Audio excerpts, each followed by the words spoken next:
What would you think if I told you that the moment you withdraw, not with malice, not with manipulation, but with quiet finality, a man doesn't just feel your absence, he feels himself. Stay with me until the end of this video, because once you understand what stirs inside a man when your energy vanishes, you'll stop questioning your silence and start trusting its power. When you pull back, you don't just create distance, you remove the mirror, the one thing that reflected to him not just who he was, but who he could have become. And when that reflection disappears, he is left with nothing but the shadows. The shadow side of male desire is rarely spoken about. Not the desire that's clean and confident, but the one built on need, on fantasy, on projection. Carl Jung warned us, when a man does not confront his shadow, he projects it onto the women he loves. And so, what he felt with you was never just about you. It was about what you awakened in him, what you carried for him. When you were near, he could bypass his self-awareness. He could ride the current of your depth, your insight, your embodied knowing. He mistook your emotional labor for love, mistook your attention for affection, mistook your presence for permission to remain asleep. But when you withdraw, when the emotional umbilical cord is cut, when the air grows still, he can no longer breathe through you. And that's when it begins. Not the longing for your body, the longing for the clarity he lost when you took your energy with you. He starts to feel cold, not from punishment, but from the absence of being seen. He starts to hear the noise within his own mind, the parts you used to silence just by holding space. He starts to recognize the truth, that your presence wasn't convenience. It was containment. You were the container for his chaos, the balm for his rage, the translator for the emotions he never learned how to name. And now, there is no one left to carry that for him. No one left to soothe the shadow. And the most primal part of him, what Jung would call the unconscious, is terrified. Because male desire, when divorced from soul, is not devotion. It's dependency. And that dependency grows claws when it's no longer fed. So he may come back, but not to love you, to use you again as a mirror, a mother, a muse, a mask, to feel powerful again by resting in your softness. But this time, you're gone. Not in body, but in energy. And that absence echoes louder than any argument. It says, I am no longer feeding your illusion. I am no longer building temples for a man who refuses to kneel to his own soul. And when he realizes that, when he truly feels the shift, it shakes him. Because in your withdrawal, he is no longer chasing you. He is running from the silence where his shadow finally speaks. And the shadow does not whisper sweet things. It speaks in hunger and shame. It drips with questions he never wanted to ask himself. Why did I need her more than I respected her? Why did I feel powerful in her presence, but powerless in her truth? Why did I crave her softness while fearing her strength? These questions don't come from the mind. They rise from the body, from the places you once touched, not with fingers, but with awareness, from the moments you saw through him, not to belittle, but to invite. But now that you are gone, the invitation has expired. He replays every moment not to remember, but to rewrite, because in his absence of power, he tries to regain control through memory. He edits the story to fit his comfort. She was too much. She demanded too deeply. She expected too much presence. But even his rationalizations can't drown the ache. Because deep down, he knows. It wasn't that you demanded too much. It's that you reflected too much. You became the place where his shadow softened, where his masculine ego could collapse without judgment. And when that space is gone, when the reflection disappears, he sees himself through no one but his own fractured gaze. This is the shadow side of male desire, the part that wants the feminine not as a partner, but as a bandage. The desire that is not rooted in wholeness, but in avoidance, in dependency, in illusion. Jung spoke of this precisely. A man who has not integrated his anima, his inner feminine, will seek her externally, project her onto you, and then punish you when you fail to complete him. And what does he feel when you withdraw? A haunting. Not of you, of who he was when you were near. He misses that version of himself, the version you made possible, the softness he tasted in your presence, the depth he touched because you handed him the shovel. But it was never his, not really. It was borrowed. And now, he stands alone in his own psyche, holding tools he doesn't know how to use. That's why your absence stings more than any confrontation, because it wasn't violent. It was clean. It didn't scream. It simply stopped holding what was never yours to hold. And he may call it abandonment, but it was actually release. Release from the role you never auditioned for, therapist, healer, oracle.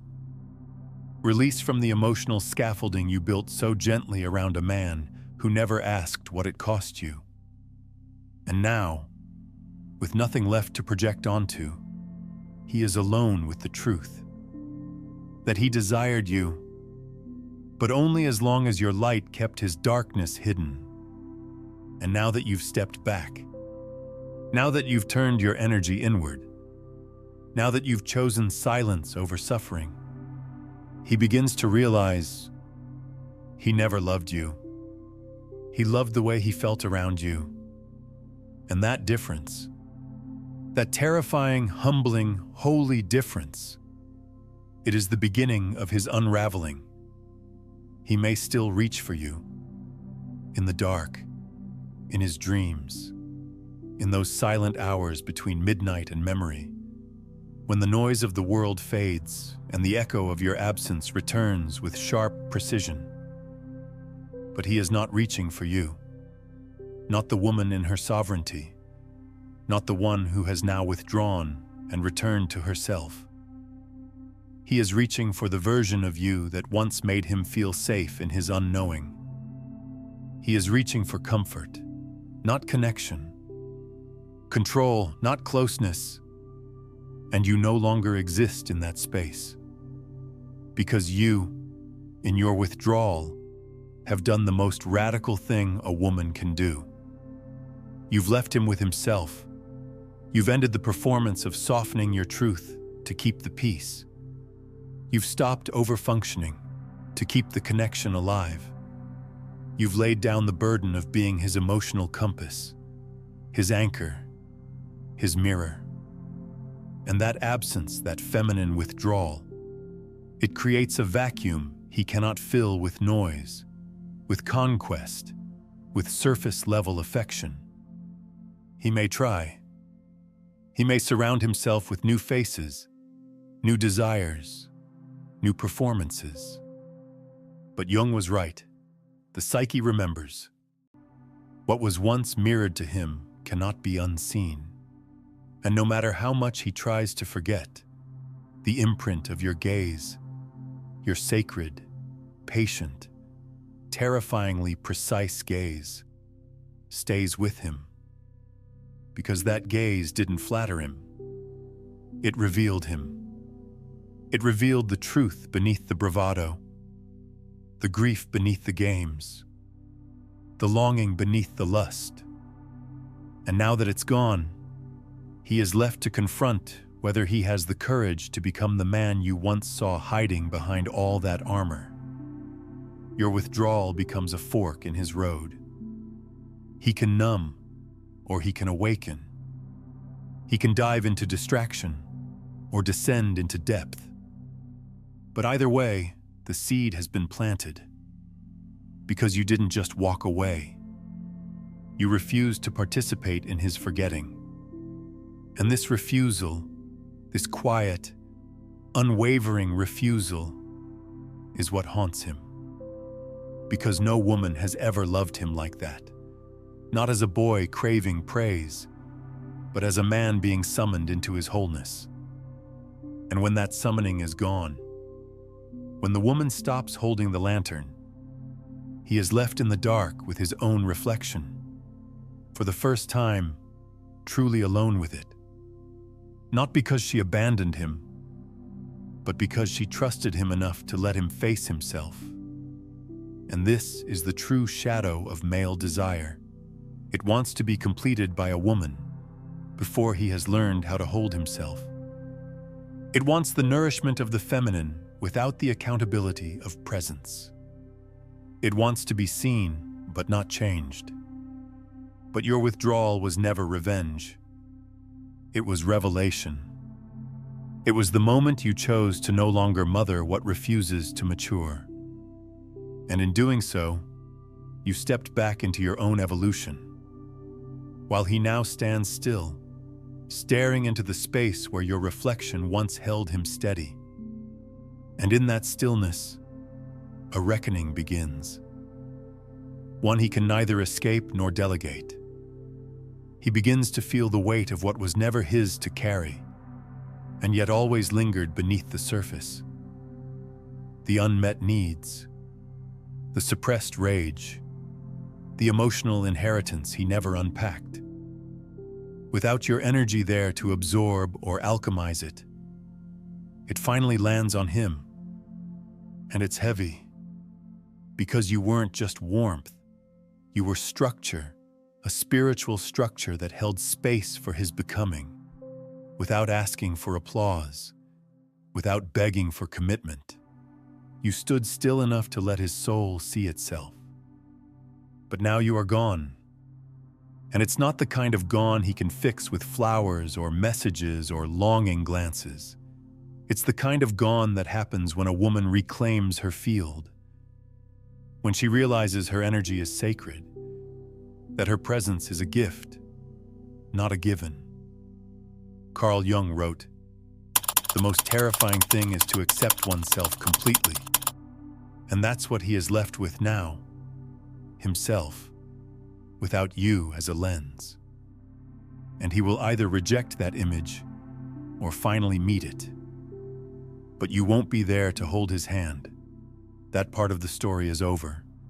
And the shadow side of his desire, the part that once tried to feed on your light, now has to learn how to make its own fire.